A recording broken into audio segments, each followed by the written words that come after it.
অনেক কষ্ট।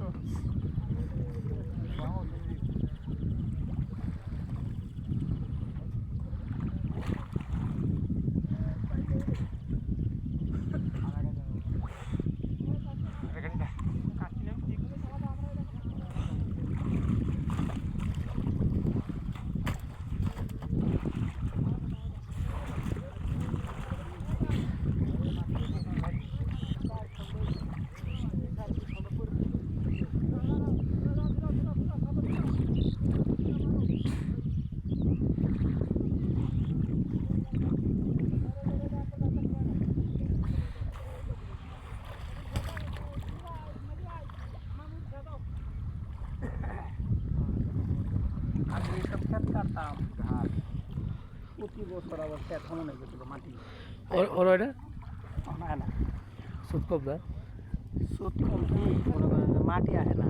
আগে তো মনে করেন যে কালিয়া করে ব্রিজটা যে সঙ্গে না আছে ওই যখন যে পরিমাণ পানি উত্তর হয়েছে না, আমার ওই ব্রিজটা না হইতো তাহলে আমার বন্যা হইতো।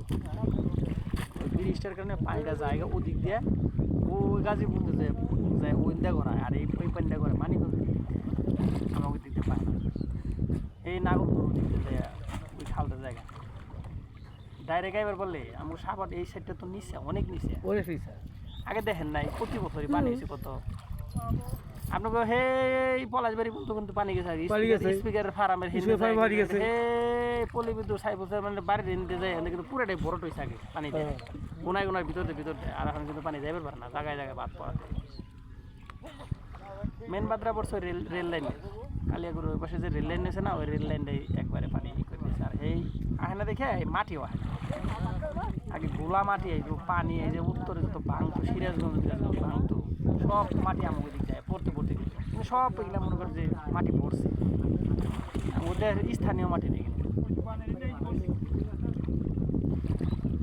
আর এই মাটি অনেক উর্বর ক্ষমতা অনেক শক্তিশালী, যে কোনো সবজি বুন পুলি মাটি তো সবজি টবজি যাই বুনো হয় কত।